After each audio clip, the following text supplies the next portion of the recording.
Welcome to the Artmiabo International Art Festival podcast. I'm your host, Gifton Yadike, here to speak to the minds behind the festival and the participating artists to discuss the ever-growing and ever-evolving African art scene, but also celebrate those who had laid the very foundation for that growth.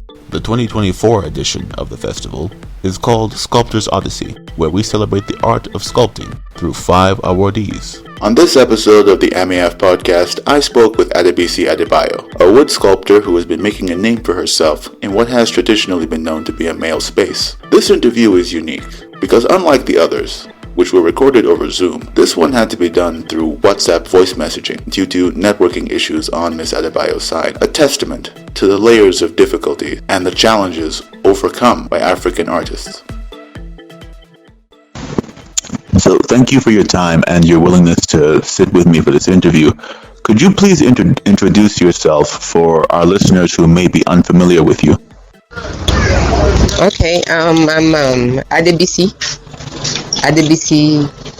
Adebayo. That's my name. I'm a sculptor. Into wood carvings from Nigeria, Ibadan. Thank you for that. Could you tell us a bit about your artistic journey, where you got your start, what inspired you, and why you specifically specialize in wood carving?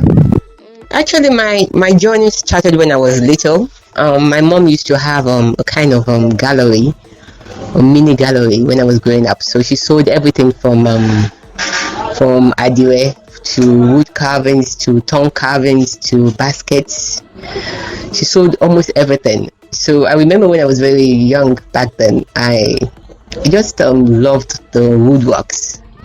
I actually used to steal some of them and keep them with me. Like stealing them, taking them home, and taking them back to a shop the second day. So that's how it actually started. Thank you.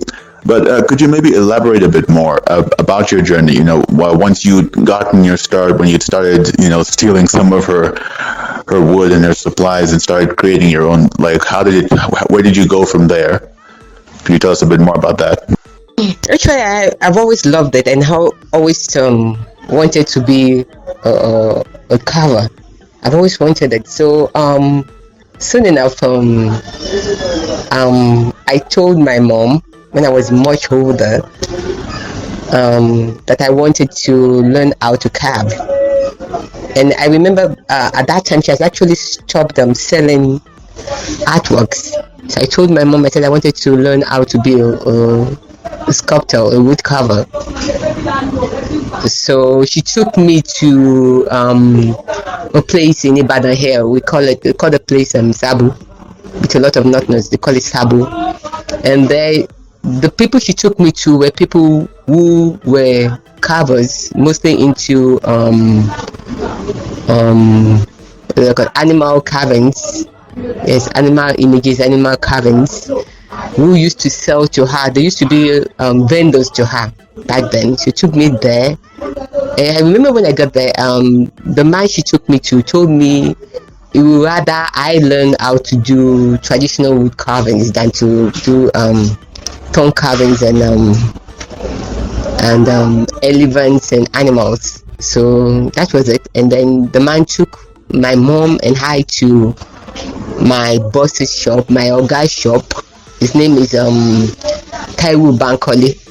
Taiwo Bankole was an apprentice to the legendary Lamidi Fakeye. Yes, and he was also an apprentice to Gani Fakeye, also from the Fakeye clan. So that's where I went to and started to learn. Thank you for that. Could you tell us a bit more about your time studying under Mr. Bankole and how he influenced you, your style and your approach to wood carving, and even just in general, and also just your time under him? Yes. Before I actually went to learn from him, I didn't really know much about anything. So I knew nothing about it. I just wanted to learn how to carve. So when I got to him, I learned everything from how to sharpen my chisels, because that's where you actually start from, is sharpening your chisels first, and then how to line up, proportionally when you are carving. This is the head, this is the base, to the middle, to the top, and every other thing about it. It was the learning experience at the time was, I don't know how to put it. It was very challenging, because I was challenged by it, because actually when you see them doing it, it's if you don't really love it, you would actually run away or something. But because of my passion and the love for it, I was able to stay and learn, and everything. I really learned a lot. I learned everything about not only wood carvings, but about carvings in general. Thank you very much for that.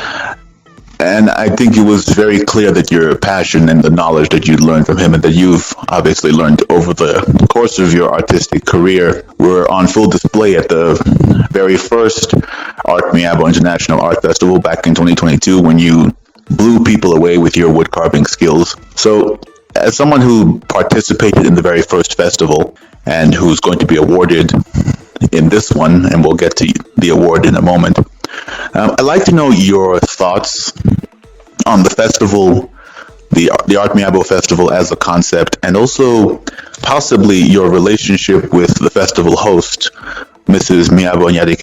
Actually,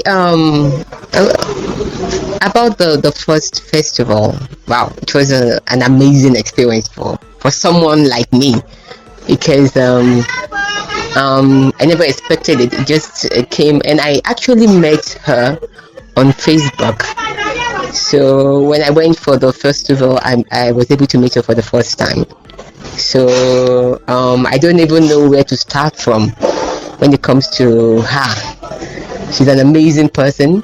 I can see the passion about the Miabo, the whole concept. It was wow.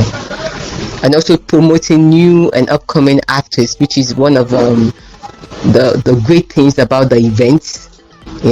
Bringing artists together, meeting other fellow artists, and just being there. And all I can say, number one, I'm so grateful to her, and I met her, and since then we've been, she has been like a mentor and a friend to me, and I just hope that this will never stop, and the grace and the strength and everything will just keep going, and I can see bigger futures, bigger headlines for this. Thank you for that. In keeping with the festival, this year's festival, the Sculptor's Odyssey, you're going to be awarded alongside the late Professor Benenwanu, Dr. Adiola Balogun, Pius Waritimi, and Dotun Pupuola. How did you feel to find out that you were going to be sharing the stage with these greats in the African art, and particularly the sculpting space, but also as an artist, but also as a woman, because you're the only woman who's going to be on that stage, and you've touted yourself as a champion of diversity, especially with sculpting and what you do, wood sculpting being traditionally a male space and a male-dominated space, something that isn't expected of women to be doing, and even here you are being awarded alongside many of these great men. So I'd like to hear your thoughts on that. Okay. Well, when I got to know about this last year, I was like, what? I wasn't. Wow, I was thrilled. It was unexpected, because it's like a dream come true, especially for someone like me, because honestly, learning how to do this took a lot for me. Yes, I'm happy for those who encourage me, but I'm also very happy for those who discourage me to get to where I am today. I was like, wow. So this is it. It was amazing because this is a man that you could. I've actually read some books about them. These are people I never thought I would ever, you know, be put in the same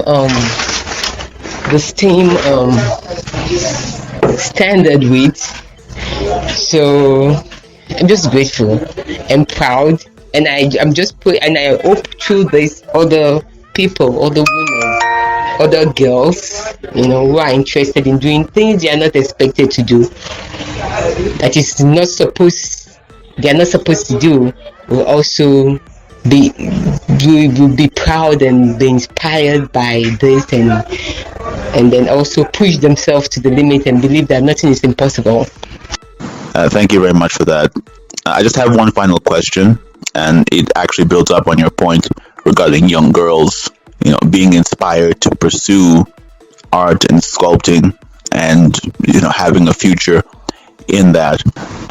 I want to know your thoughts on what the festival itself could mean for the future of the African art scene, to specifically the niche that is sculpting, and what it could mean for the future, what it could mean for young and up and coming artists, especially women and girls, as we mentioned, just what it could mean for them, and what it could mean for the medium and practice of art and of sculpting. Okay. Well, like you said, this is just just one of a little few of wonderful festivals like this that promote up and coming and new artists in Nigeria. Yeah, as you can see, we don't have that many in Nigeria, so this is a huge platform for a lot of artists to not just to come together and celebrate each other, but also to learn from each other, and like you said, also for a lot of female and women in the art world, especially when it comes to sculpting and creating things. So I believe that through this wonderful and beautiful platform, which I know will go on for more years to come, for a very long time, and through this medium, I can see more people who was not too encouraged or thinking, oh, what is art? If I'm an artist, can I make a living through it?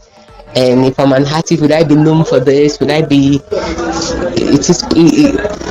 Is it profitable for me through medium like this, when people come together and people learn, and through this people get to know that art is wonderful. And if you're a gifted person, you are a spiritual person, as a woman, as a man, as a girl child, and that through learning from other artists, you can actually come together and taste and get better, and open doors also for you as an artist. This festival opens doors for everyone as an artist also. Miss Adebisi Adebayo, thank you so much for your time. This has been a wonderful conversation. I just want to say congratulations on this award. You absolutely deserve it. And I look forward to seeing you at the festival, not physically, but I really look forward to you being up there and receiving it. Thank you very much once again. Thanks so much. Bless you. Have a wonderful night rest. Bless you. The 2024 edition of the Artmiabo International Art Festival will take place at Ebony Life Place on the 29th of April to the 1st of May, with VIP viewing on the 29th at 6 p.m. Please subscribe to the podcast so you can be notified of new episodes when they are released.